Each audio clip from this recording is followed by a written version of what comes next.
Welcome to the deep dive.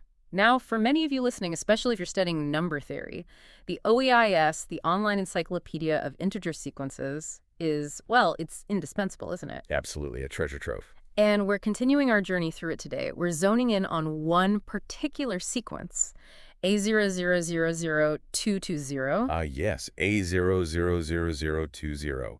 This one counts the number of asymmetric trees with n nodes.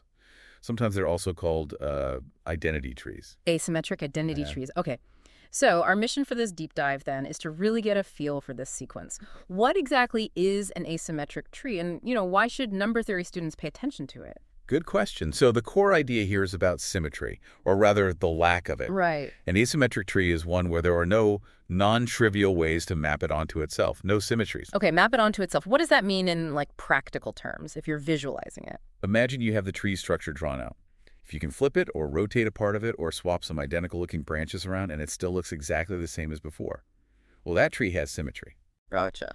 An asymmetric or identity tree is one where the only way to map it onto itself and have it look the same is the trivial way, just leaving every single node exactly where it started. Nothing moves. So fundamentally unique in its structure, you could say. Precisely. No internal repeating patterns or possibilities for symmetrical rearrangement. Okay, that makes sense. Now let's look at the sequence itself. The OEIS lists the terms starting 1, then 00000, then suddenly 1, 1, 3, 6, 15. Wow, that's quite a start. What's going on with all those initial zeros? Yeah, that's often the first thing people notice. It tells us something quite interesting. For trees with just 2, 3, 4, 5, or even 6 nodes, it's actually impossible to construct one that doesn't have some kind of symmetry. Any arrangement you make will have some non-trivial automorphism. Really? So you need a certain minimum complexity before asymmetry is even possible? Exactly. It's not until you get to n of 7 nodes that you can finally build a tree structure that avoids all symmetries. And for n7, there's only one way to do it. And then just one for N08 as well before it starts climbing. 3, 6, 15. It looks like it grows pretty fast after that. It does. The number of ways to make these unique asymmetric structures increases quite rapidly as you add more nodes. So the fact that asymmetry only emerges at NZ7, does that hint at something fundamental about how trees are built? Like smaller configurations just naturally fall into symmetrical patterns. I think that's a fair way to put it. With fewer nodes, the connection possibilities are more constrained, and those constraints often, well, force some kind of symmetry. It's like building with only a very few identical blocks. You tend to make balanced shapes. More nodes give you more freedom to create something irregular. Okay, now let's connect this to the bigger picture. We're talking about counting trees, which feels like combinatorics or graph theory. Where does the number theory angle come in? Why is this relevant for our audience? Well, several reasons. First, the act of counting combinatorial objects, especially fundamental ones like trees, often generates integer sequences with really fascinating number-theoretic properties. Right. Second, the tools we use to analyze these counts, things like generating functions, asymptotic formulas, these are powerful techniques shared between combinatorics and number theory. Studying A000220 is a great case study in applying these tools. Speaking of tools, the OEIS entry mentions a generating function for this sequence. It looks like ax minus a squared of x over 2 minus a of x squared over 2.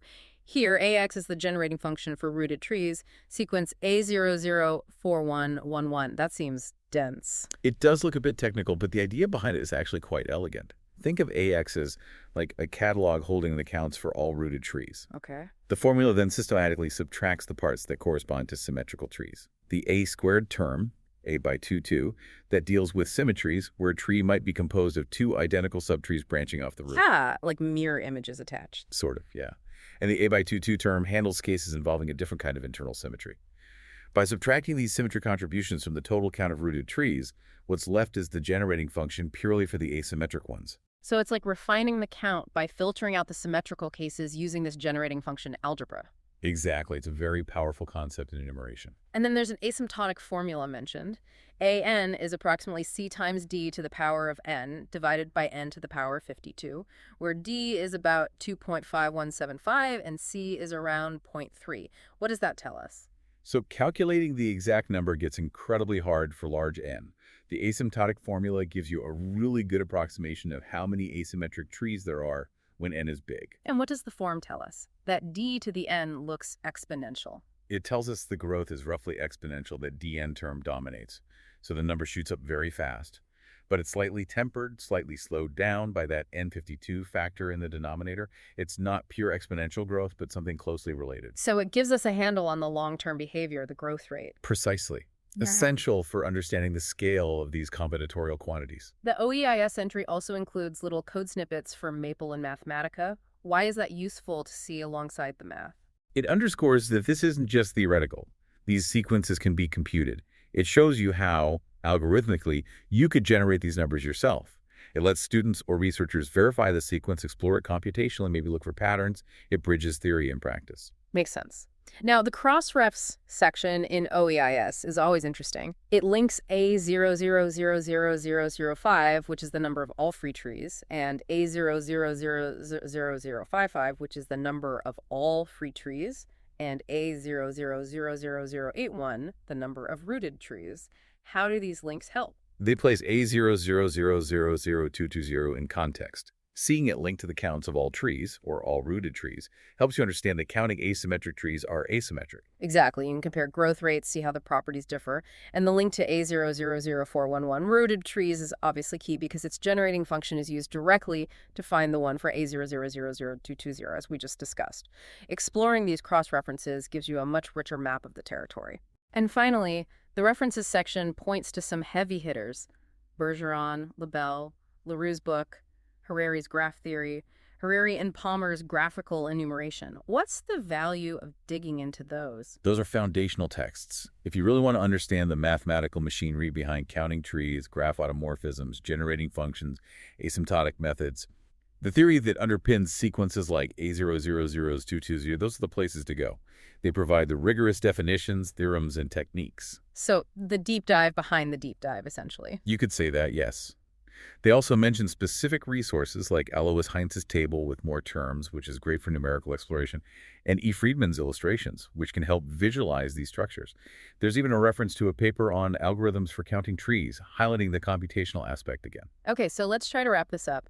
A000220 counts these asymmetric, or identity trees, the ones with absolutely no non-trivial symmetry. We only start seeing them from NY7 onwards. That's the gist of it.